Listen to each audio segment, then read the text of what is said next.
പ്രതി കാണാമറയത്ത്. തിരുവനന്തപുരം മംഗലപുരത്ത് 65-കാരിയെ വെട്ടുകത്തി കാണിച്ച് ഭീഷണിപ്പെടുത്തി ബലാത്സംഗം ചെയ്ത സംഭവത്തിൽ പ്രതിയെ പിടികൂടാനാവാതെ പോലീസ്.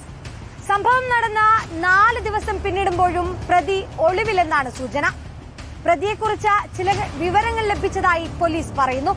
മംഗലാപുരം പോലീസ് അന്വേഷണം ഊർജിതമായി തുടരുകയാണ്.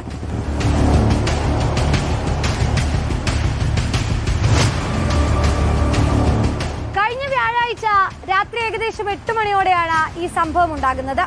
ഒറ്റയ്ക്ക് താമസിക്കുകയായിരുന്നു 65 വയസ്സുകാരി. ഈ വീട്ടിലേക്ക് ഒരാൾ അതിക്രമിച്ച് കയറി ഭീഷണിപ്പെടുത്തി ബലാത്സംഗം ചെയ്തു എന്നാണ് പരാതിയിൽ പറയുന്നത്. ആദ്യം പോലീസിന് ലഭിച്ച സന്ദേശം ഒരാൾ കത്തി കാണിച്ച് ഭീഷണിപ്പെടുത്തി എന്നുള്ളത് മാത്രമായിരുന്നു. പിന്നീട് സംശയം തോന്നി 65-കാരിയുടെ മൊഴിയെടുത്തപ്പോഴാണ് ഇത്തരത്തിൽ കത്തി കാണിച്ച് ഭീഷണിപ്പെടുത്തി അതിക്രമിക്കുകയും ബലാത്സംഗം ചെയ്യുകയും ചെയ്തു എന്ന് മനസ്സിലാകുന്നത്. പിന്നാലെ പോലീസ് കേസ് രജിസ്റ്റർ ചെയ്യുകയായിരുന്നു.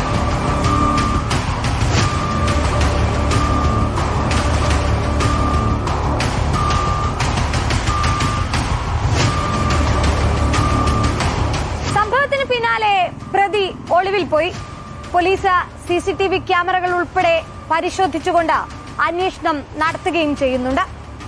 ഈ വീടിനെ കുറിച്ചും 65 വയസ്സുകാരി ഒറ്റയ്ക്കാണെന്ന് ബോധ്യമുള്ള ആളാണ് ഈ കൃത്യം ചെയ്തതെന്നുള്ളതാണ് പോലീസിന്റെ നിഗമനം. അത്തരത്തിൽ പ്രതിയെക്കുറിച്ച് സൂചന ലഭിച്ചിട്ടുണ്ടെന്ന് പറയുമ്പോഴും ഒളിവിൽ കഴിയുന്ന പ്രതിയിലേക്ക് എത്താൻ പോലീസിന് കഴിഞ്ഞിട്ടില്ല.